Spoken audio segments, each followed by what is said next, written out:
acknowledgements, our presence, lahat naman tayo nandito, magkakilala na.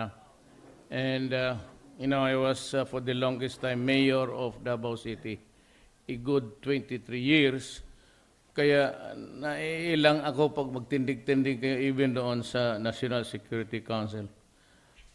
Nasanay ako kaya I'd rather you address me as mayor. Kasi mas maganda pakinggan. Ang presidente kasi minsan naiilang ako. I am not used to this kind of life. Alam mo, nung unang panahon, I said, I was the whipping boy. Lahat na, pati yung extrajudicial killing. Adre, sino ba naman may gustong pumatay ng tao? We cannot build a nation over the dead bodies of our own citizens. Ang problema, yung binigyan ng armas lahat, everybody was holding an licensed gun. Umuso na yung criminality. Kasi ang style nila noon sa Davao, umakyat sila ng bahay, yung mga mayaman, i-hold nila at paghingi sila ng ransom, hindi man maibigay ka agad kasi yung pera mo na sa bangko. And in the bank, you cannot withdraw 1 million, 2 million, 3 million at one time para ibigay mo doon sa kidnappers. So they stayed in the house, they just while away their time, raping the wife, raping the maids and the daughters. Kayon ang umpisa ng grades ko dyan sa criminality. Prosecutor ako Then, nung pagdating ng droga, yun na. Nagre-rape ng bata, pinapatay yung tatay, sinusuntok yung nanay kung hindi magbigay ng pera. Alam niyo yan. Nanakaw. Then came the problem of criminality. Because they have to have the fix every day, kinukuha nila sa ibang tao. So they wanted money to come to their hands at the expense of somebody else's life. Kasi kaya nandito, sinasaksak nila, hold up dito, hold up doon. So until such time that it became a fad sa mga criminal na mag-hit mo na. Whatever the professions, when pa sila, in the practice, halos lahat tumitira na kasi hindi na matatakot. You lose the sense of fear pag nakasyabo ka. Ang problema niyan, sabi ng mga forensics, 1 year of using shabu almost every day would shrink the brain of a person. Nandito ba si Pidia? Yes, sir. Sid, maupo ka lang. You just join us. Dito is General La Peña was our PIDEA.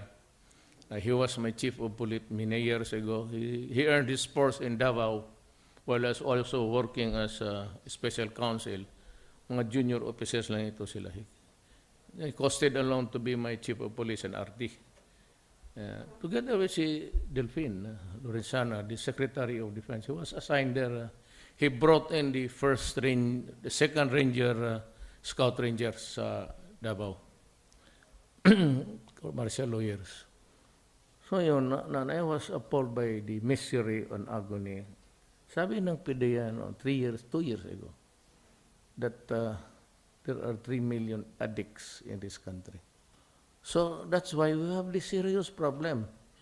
Kinausap ko yung congressman, magtulong kayo because sa kampanya ko, I was never as serious and as more of a man when I was campaigning and I was saying, do not destroy the youth of this land. Now, I cannot divulge to you everything that transpired or what was given to us by the security agencies all over the world. But if you are asking me now, bakit itong, sabi si Duterte, yung maliliit lang, where's the big fish? Bakit yung mga pobre? Walang big fish dito. Kasi yung noon, mayroon, pero when they send, because they have these mansions and cars, they're enjoying life. But when they realized that killing time was coming, nagsibata na. Now, they are using modern technology. They have this high refined digital map. He will give the orders to his lieutenants here. Sabihin lang niya, dito sa mapa, tingnan niya, i-focus mo sa Tondo o Pandacan. O dito, i-drop ninyo dyan banda sa ano. Tapos, yung pera, kunin mo, may nakaparking doon. May babae, kunin mo lang yung bayan. How are we supposed to deal with the problem? Sinabi ko na, yes, I wanted to confront him. Hindi lang dito, it's everywhere in Asia. Kaya yung blanco yung amin dyan, kung sino yung mga drug lords, walang mga muka because they are out of the country. I would need international warrant of arrest to arrest them or go to war. But can we afford it? Wala akong muka. So dito, let me, I said, baka ma-offend kayo. Lolo ko Chinese, pure Chinese, lam. Nanay ko Maranao. So, ganito yan. Ang in-check, okay lang yan sila sa wholesale. May kang ginansya, ulit nga yung tubo. Pero kung the entire Pandacan, pati Tondo mo, at the end of the day, ang koleksyon mo, milyon. Kaya ang nakikita nila, sabi, cradling a dead cadaver there. Madrama pa. Because there is the apparatus. Unless I destroy the apparatus, we will have a problem. 3 presidents from now would not be able to solve it. Masyado kasing corrosive ang pera eh. So they can buy, judges, fiscals, the police, mayors, governors. Ganon talaga eh, pera. And one time, there was this operation in Davao. Sabi niya, buhayin mo lang ako, pati yung 2 kemes na babae. We'll deliver you 500 million.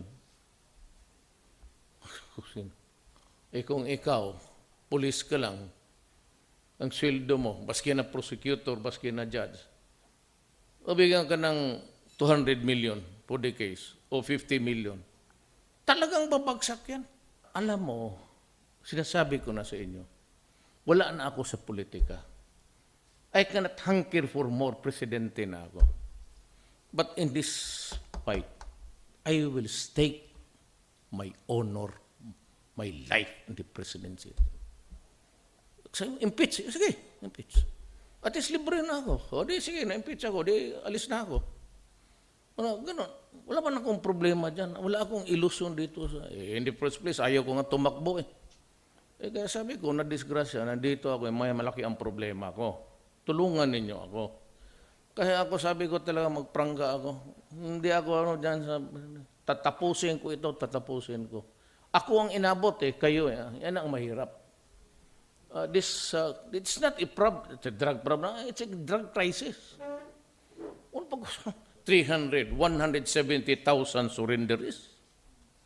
Is that a police problem? The police cannot solve it. They are into it. And mind you, hindi yan galing sa amin intriga, galing yan sa Intercept, a country friend of ours, provided us the Intercept. Hindi nga makakapanood eh. I had to go to every policeman. Totoo ito.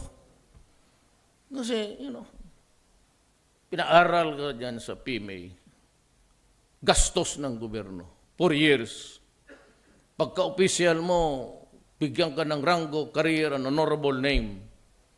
Tapos hanggang then you waste everything by committing treason against your own country. I cannot show you kasi it's a matter of security. But kung kuwari lang, dalhin ko doon and I will give you the matrix of how it's being played. So, transshipment, tapos dito nagluluto. Ngayon, wala na masyado kasi patay talaga. This serious problem now reaching millions, mabutit nandito kayo at tutulong kayo. So I've been trying to figure out how I can cope up with the problem. At saka sabihin ko sa inyo, Francis, alam mo, kung ituro ka, takbo ka presidente. Walang, anong ipalit mo doon? Nagpaloko lang kasi ako ng gusto ko suntukin yung hanggang ay pag ano pa lang, pag upo ko pa lang ng first day na hindi pa ako na-proclaim sa Davao. Hanggang alas 3, alas 4. Ngayon, started at 3 o'clock. Tapos pag uwi ko, magbabarge ako, matulog. Wala na lahat. Pagod ka na at yung problema. Tapos, tinanong ko ang sildo. 130 di mabuti pa nag-mayor ako. Yun lang pala ba? Uniwa ko nga kung may allowance pa ako dito. Wala, hindi ako makatanong. Wala man ako matanungan. Magakyat ako dyan. Wala, totoo. Alam mo man, what's really pushing me to move is my love for my country. Mahal ko talaga ang bayan ko. And everybody, alam ko, there's a huge problem, the enormity and the dimension of which has never been shown in the past in this country. Ay malas natin tayong inabutan. Ako, anong sabihin ko ng, wag, you know, that is bad. Ako, pare.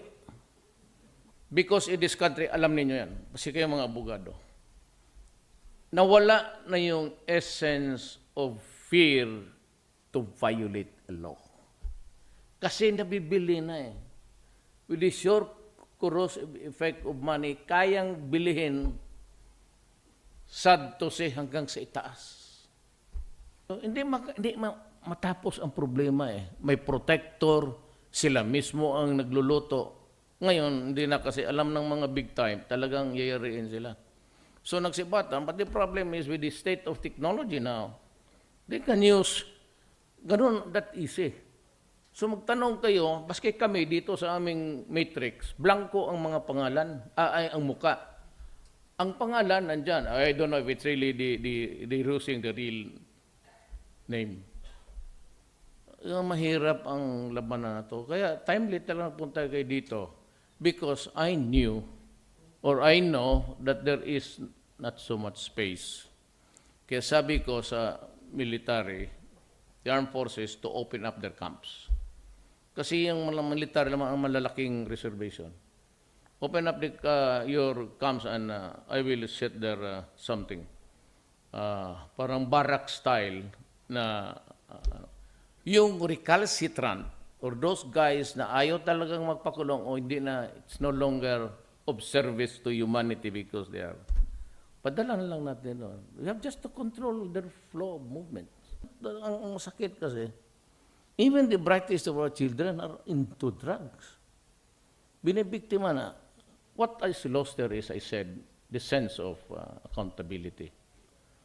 So, how do you do it? Hindi, ang aparatos. Sirain mo talaga ang aparatos. Hanggang maubos, wala akong magawa. Kayo, may magawa kayo? Ilan ang inyo dyan ngayon? Surrenderies. May magawa ba kayo dyan? And let me put it bluntly to you. What can you do? Sige daw. Pasok mo sa rehab, labas yan, ganun pa rin. So yung, in the spirit of, I said, we cannot build a nation by killing people over the bodies of your fellow citizens. But you have to control. So yung sira na, you have to check with them if they are talagang ma-resuscitate pa. Ika nga, lagay na lang natin dyan. In a way, we don't need any legal basis. The legal basis is we take him in for his own protection. That's why we are allowed to arrest insane people for compulsory confinement. Why? It is to protect him from harm and to protect the public. But eventually, they have to move out. Chief of Staff, sir, I assure you that just try to help us for the time being, but until such time that they be able to build really yung parang talagang rehab centers all over the country, and it would take time and money. But as a stopgap measure, just to come up with something that's viable, lagay na lang natin sa mga kampo muna. High wire lang, para buti yan, kaya matakot man sila.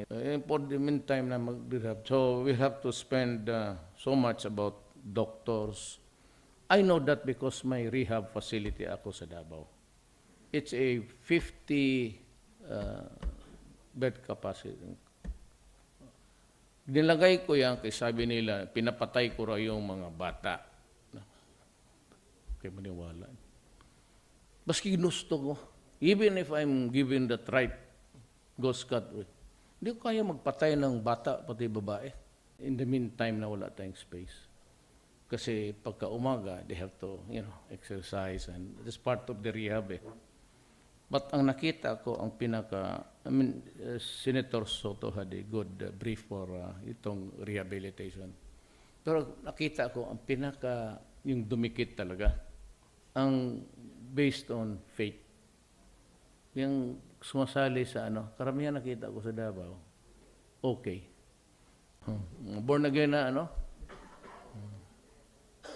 sila ang medyo nakaka-manage na to win really away from drugs.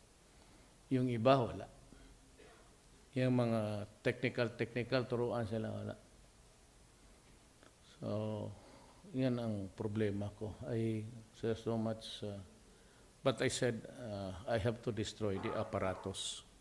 And it's a very cruel game in this world na you earn a living at the expense of your fellow men. Pag tinamaan mo, anak ko, babae o lalaki, wala nang silbi. So you deprive me of a future. You know why? Hindi naman tayo mayaman. Pagtanda natin, we have to be with our, parang Chinese tayo, Pilipino.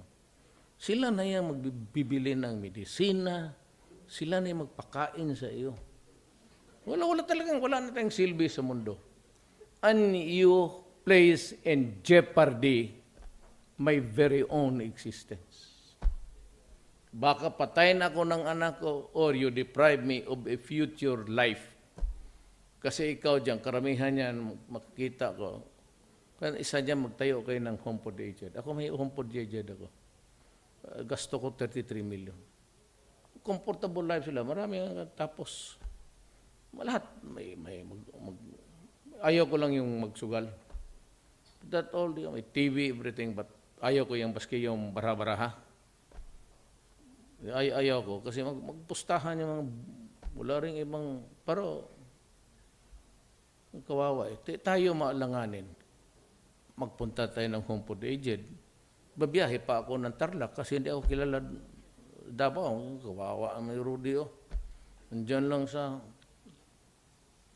saan tayo pupunta? Di sa anak natin. Ngayon, kung patayin mo yung anak ko spiritually, saan ako papunta? So actually, threatened tayong lahat. Hindi natin alam yan. Isipin mo lang dalawang anak mo. Pag may anak ka na addict sa bahay mo, may problema ka na for all time. Yung iba dyan, naghiwalay ang mga asawa. Alam mo bakit? They start to blame each other. Tapos maghiwalay. Kagaya yung mamatayan ka ng anak. Yung iba dyan, if you cannot handle the agony, maghiwalay kayo mag-asawa. Because the other guy would always say, ikaw kasi, it's not easy to lose a child. Dead or it's not easy to lose a child, wala nang isip. So actually, it's our very existence ang nakaposta dito. Kaya ako, sabi ko nga, ulitin ko, ipoposta ko my honor, my life, even the presidency. I can let go of this. Kaya I offered to Congress, if you can fast track the federal setup so that it would bring peace to Mindanao particularly. I will deal with the Abu Sayyaf later on. It's closely connected also with the aspiration of the Moro people. This historical injustice, which not. Sabi ko, madalian ninyong, then you have, my advice to you guys is do not go for a pure parliament. Patay tayo. This is not a country na walang lahat na sumusunod ng batas. We have, sadly, and without offending my race, we have not reached that kind of level of civilization. Pwede lang mga ano, but you have to maintain the institution of the presidency.